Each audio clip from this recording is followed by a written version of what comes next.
From the I-24 News Studios in Times Square in New York, this is Clear Cut with Michelle McCory. Welcome, everyone, and thank you for joining us. The controversy that Congresswoman Ilhan Omar started with her attack on pro-Israel Americans showing no signs of subsiding. President Trump kicking it up another notch today with a dig at the Democratic Party after it failed to single out Congresswoman Omar by name and anti-Semitism on their own. Here's more of what the president had to say this morning. They've become an anti-Jewish party, and I thought that vote was a disgrace, and so does everybody else if you get an honest answer. If you get an honest answer from politicians, they thought it was a disgrace. The Democrats have become an anti-Israel party. They've become an anti-Jewish party, and that's too bad. And speaking of Democrats, Washington's top Democrat, Speaker Nancy Pelosi, continues to defend Omar, using her inexperience as an explanation. This was Pelosi earlier today at the Economic Club of Washington, D.C. The incident that happened was, I don't think our colleague is anti-Semitic. I think she has a different experience in the use of words, doesn't understand that some of them are fraught with meaning that she didn't realize, but nonetheless, that we had to address. But now there's a new controversy based on an entirely different set of comments from Congresswoman Omar, and this time they may hit even closer to home for millions of Democrats. In an interview with Politico published this afternoon, Omar lashed out at former President Barack Obama. She called the hope and change offered by Obama a mirage, and she blamed him for what she called the caging of children at the Mexico border and the policy of drone strikes against suspected terrorists. And she added this: "We can't be only upset with Trump, his policies are bad, but many of the people who came before him also had really bad policies. They were more polished than he was. And that's not what we should be looking for anymore. We don't want anybody to get away with murder because they're polished. We want to recognize the actual policies that are behind the pretty face and the smile." All right, let's bring in our senior Washington correspondent, Dan Raviv. Dan, after the president's blunt assessment of the Democratic Party as he sees things, at least, what kind of reactions have we been hearing? Michelle, you might have thought that Donald Trump, who's now been president for 2 years, perhaps lost the ability to shock. Of course he hasn't, especially when he wants to make a point and try to win some votes. The president, by saying that the Democratic Party is now anti-Israel and anti-Jewish, he's reaching out to some Jewish voters who are known to vote for Democrats in general. A majority of Jews vote for Democrats, and obviously Donald Trump wants to change that. He's also reaching out to evangelical Christians who love Israel. He's pointing out that he doesn't criticize the Jewish state, but the Democratic Party is filled with leftists who do. Well, mainstream Democrats are complaining that all this is outrageous. The Jewish Democratic Council of America says the president is being hypocritical and using anti-Semitism and Israel as a political football. As for Speaker Pelosi suggesting that Ilhan Omar doesn't know exactly what she's saying, well, keep in mind she came to the U.S. as a refugee from Somalia, but that was about 25 years ago. She's 37 years old and a political activist now. As a matter of fact, Democrats who are not in the progressive wing, they say Ilhan Omar knows exactly what she's doing, and among other things, that's trying to drag the Democratic Party leftward. Michelle? And Dan, as we mentioned, there's a whole new controversy now with Ilhan Omar criticizing, of all people, former President Barack Obama. Tell us about that and what the response or reaction to that has been. Well, in that interview, Congresswoman Omar apparently was trying to show that she is a policy-oriented person. She's not interested in politicians who have a smiling face or look pretty or smile all the time, as she put it. So she said that President Trump is bad, right? But his predecessor also did bad things. And so she gave those specifics about President Barack Obama, including the drone strikes that killed civilians, not intentionally, of course. And also, she said, locking up Latino children at the border.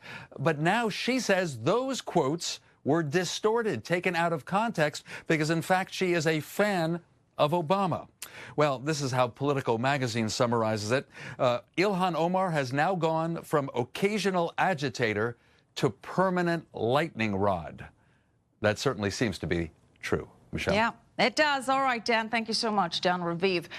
All right, a lot to discuss. Let's introduce my panel for tonight. With me is Democratic strategist Richard Roth from the Roth Law Firm, and Tom Borelli, a contributor at the Conservative Review. Gentlemen, thank you for being with us tonight. Thanks for having me. Great to be here. Richard, we're going to start with you. This is essentially your party that appears to be in the midst of a civil war. First, the Congresswoman attacking Jews, and now former President Barack Obama. You could say that these are the sacred cows almost of the Democratic Party, and she is going after both of them. She is so far off the charts. She really is hurting the party, and no one can support what she's doing. I mean, Nancy Pelosi politely says it's because she's a freshman.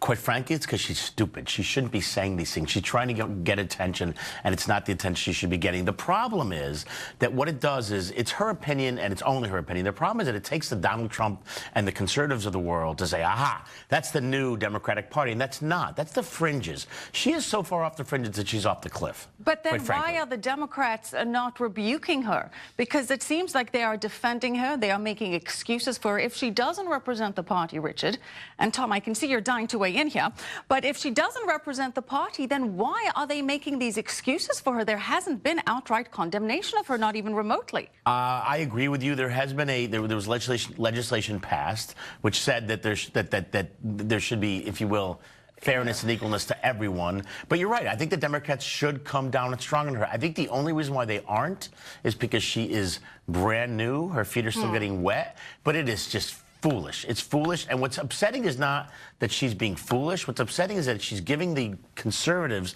a chance to say, aha, right, that's the new Democratic Party, which it isn't. No one supports her. But you're right. Well, Tom, this is easy for Republicans to criticize. I mean, you have this fissure in the Democratic Party. It could be politically advantageous to Republicans. But is that the best way for Republicans to handle it? I mean, how do you, as a Republican, see this? Well, Michelle, I'm just looking at the facts, and you really take a big step back. It really looks like the extremists in the Democrat Party, like Representative Omar, are conducting a hostile takeover of the Democrat Party. Democrats had a huge opportunity to have a strong resolution to condemn her comments for her anti-Semitic comments. They had that opportunity. Instead, they diluted it so much, all three of us could drown in that resolution. Contrast that with what the Republicans did with Representative Steve King. He made some comment about white supremacy. There was a condemnation with his name in the first sentence of the resolution, and he was removed from all his committees.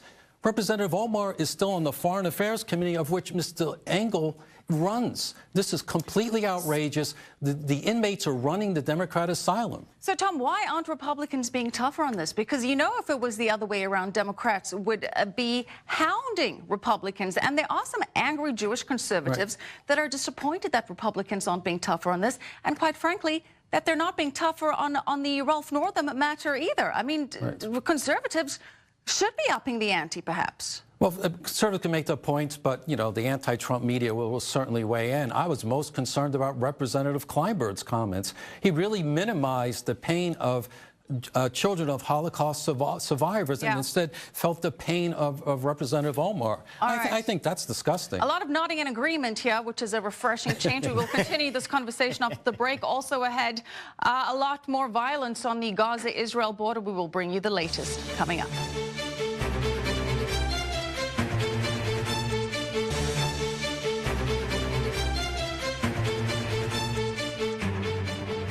All right, welcome back to Clear Cut. I'm Michelle McCory, and back to our top story tonight, the continuing controversy surrounding Congresswoman Ilhan Omar.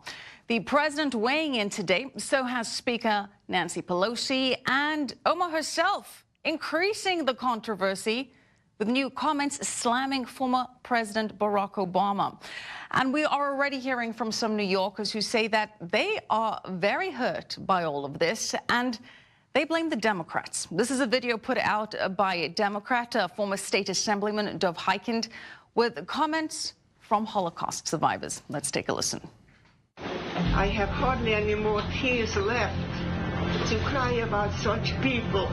Congress, the most anti-Semitic Congress that we ever had in the United States, are now there. How they would feel if their mother, their father, their wife, their children, all their siblings have been gassed. All my life I voted Democratic, and this year, under 2020, I will not be able to because of those 3 hours and about the Jews that we have in the Congress are not helping us and not letting us. Let's bring back our panel. Democratic strategist Richard Roth from the Roth Law Firm and Tom Borelli, a contributor at the Conservative Review.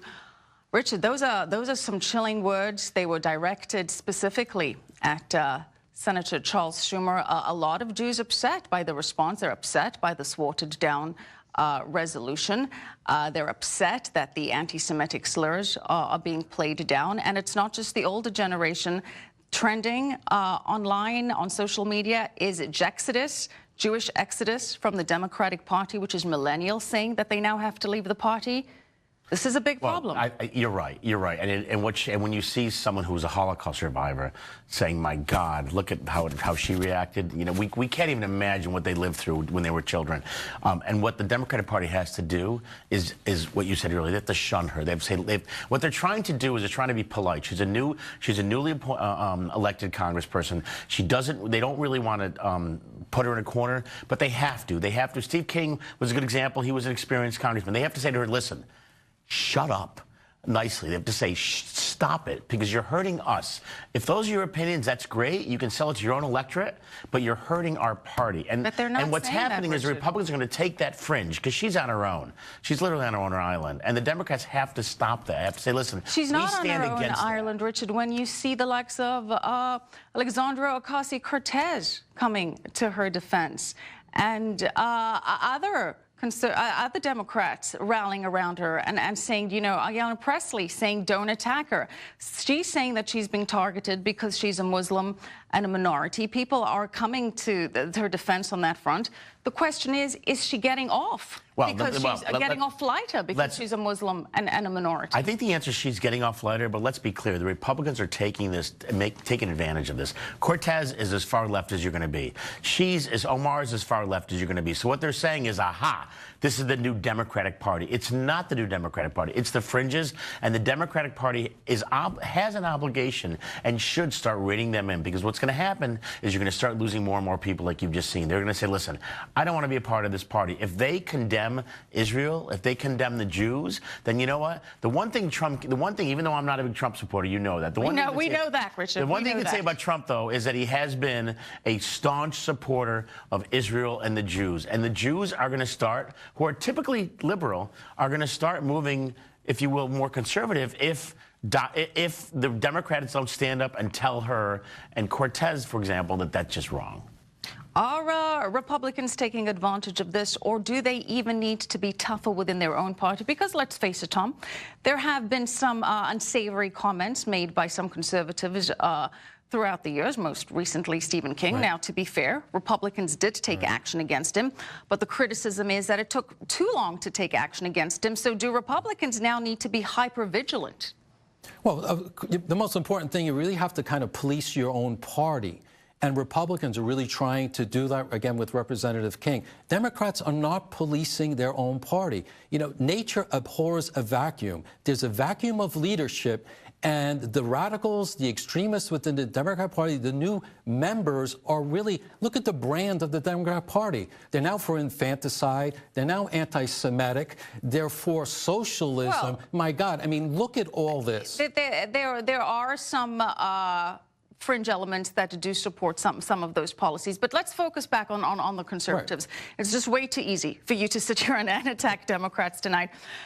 We did have about, I think, 23 Republicans voting against this resolution, saying it wasn't strong enough, that it was a protest vote. Let's hear what Lee Zeldin had to say about it.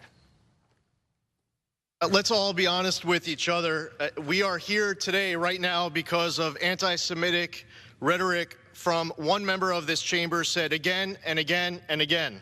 We would not be on this floor right now otherwise to discuss this topic. If that member was a Republican, that member's name would be in this resolution, and this resolution would be all about condemning anti-Semitism, and it would be done so forcefully. Look, this is now being spun by anti-Republicans as voting for bigotry and racism. The Republicans that didn't vote against it. They say, look, they obviously support this because they didn't vote for this measure, so they support all forms of racism. Was this the right move then by Republicans? Look, Republicans, they need, whoever the members who voted that way have to vote and live with the consequences. Clearly, they were voting against the resolution because it was so watered down. Of course, again, the anti-Trump media will spin it all sorts of different ways. But at the end of the day, Democrats are going to be measured on what they say and what they do. There are some Democrats who are really criticizing Representative Omar, but we don't see the action behind that. And now she's going after former President Obama.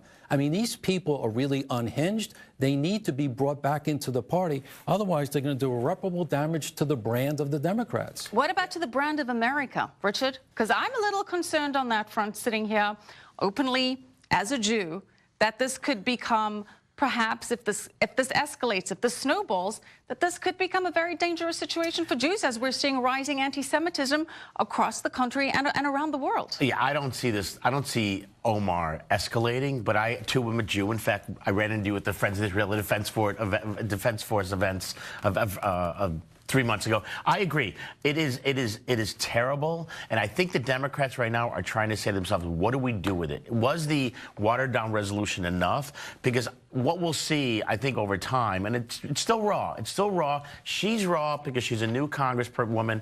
It's raw because it's a brand new issue. I am hoping, as a moderate Democrat, that they say, stop, you're hurting our party. I guess the test will be when, or rather if and when she says another controversial comment, which seems almost inevitable. We'll see what the Democrats do then.